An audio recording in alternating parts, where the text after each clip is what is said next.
What's up guys, Jerry here, homies. Today we're going to talk about the centering diphthong 4 in English. And by the way, I gotta explain something, and it's pretty important. Very important, I would even say. In the IPA, centering diphthongs are usually written down like this. Like about, and then the schwa.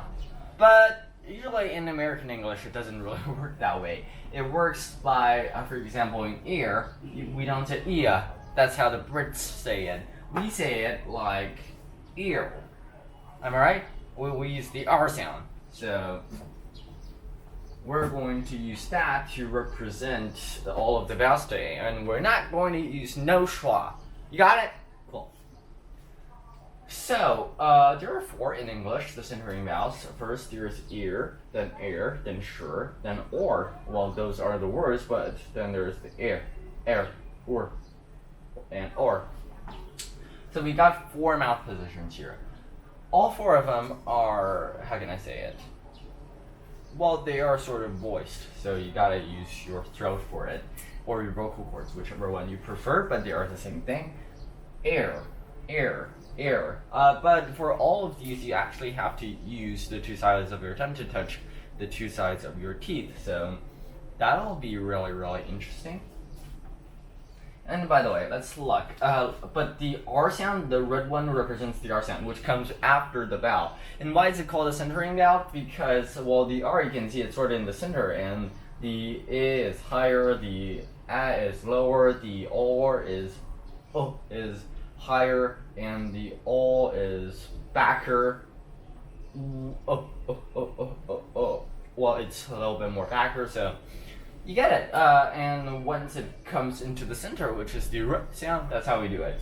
But let me explain the R sound first. The R sound, it sort of just curves out a little bit, and there's a little bit of a curvature here, and the tip of our tongue stays at the back, or a little bit more back to this little palate. Well, this part is actually called the alveolar ridge, but it stays to the back of the alveolar ridge, and basically that's how you pronounce the R sound. But still, there is all these vowels. How to pronounce them, you might ask? And I'll be saying the answer. So this is I, and you gotta pronounce it with your tongue position is pretty high, and your mouth position, well, your mouth height isn't all that high either, but that's how you pronounce it. And then the actually your mouth stays regular at probably the regular position, maybe a little bit more forward, but that's about it. And it's the mouth position, or the mouth length, how big your mouth opens up, it's a little bit bigger than the I sound. Then for the or, this one is actually very particular since you have to use your teeth. Well, you don't really have to do this, but it's really or. You know, you have to push your mouth forward a little bit, if you know what I mean. And then sort of just use the back of your tongue to go up a little bit, if you know that.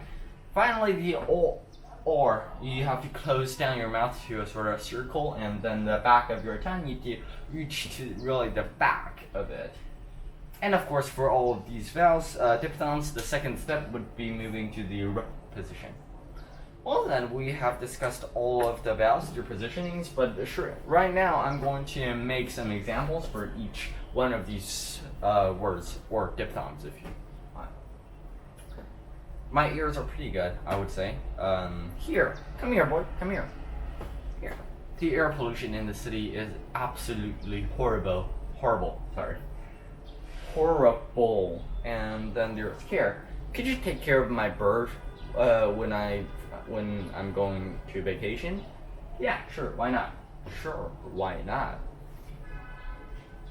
He was a poor lad once when he was in his 20s, but in his 30s he kind of just got rich.